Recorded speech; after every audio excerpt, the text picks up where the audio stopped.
ทะเลแหวกนะโอ้8:48 นาทีแล้วนะครับดูสิว่าฮะจุดชมวิวอย่างนี้โอ้ฮะโอ้โหนะครับตามไปดูจุดชมวิวที่สวยงามของทะเลแหวกน้ำใสกิ๊กเลย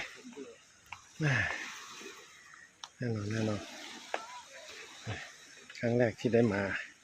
วันนี้ก็รู้สึกประทับใจแล้วนะครับในพื้นที่เกาะสีชัง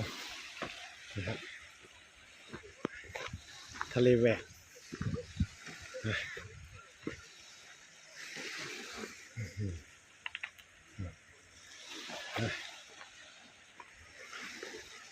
ฮึบ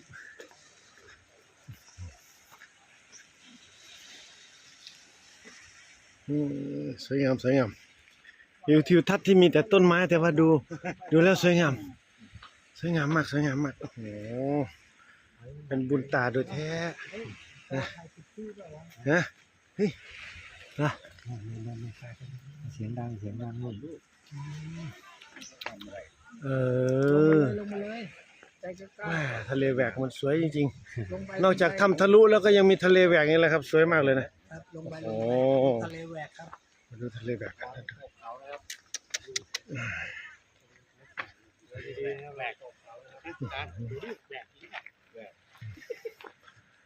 น้ำแห้งแล้วมันจะแหวก